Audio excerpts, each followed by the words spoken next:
is.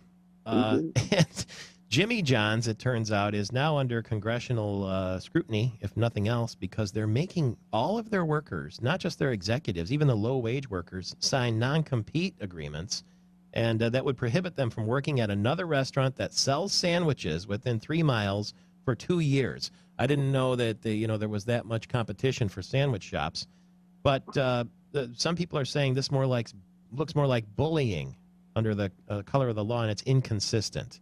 What do you think?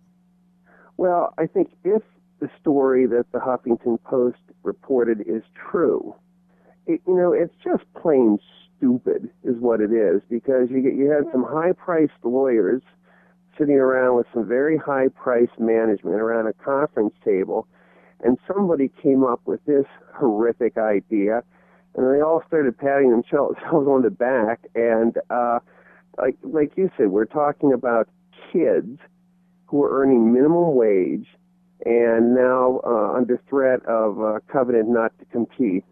I'll tell you what I'd like to see. I'd like to see them enforce it. That's what I'd like to see. Put this in front of a common sense, brilliant judge like Bill Collette, and then see how well their legal wrangling works then. That would be pretty funny if they went to all that trouble over a minimum wage worker. Exactly. I can just see a judge looking down over their half glasses and say, really? You've taken time from my busy schedule to try to enforce a no sandwich-making clause against this 18-year-old kid? Really? Otherwise, non-competes are enforceable in Michigan? Non-competes, there's several things. You can make almost anything enforceable if it's just a condition of employment, namely, they have to sign something before they're hired.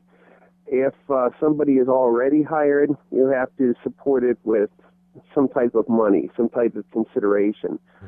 But sure, if you condition the employment on it, in fact, Michigan, fairly recently, in the last year or so, a federal district court applying Michigan law said that a 3-year covenant not to compete is thoroughly enforceable in Michigan.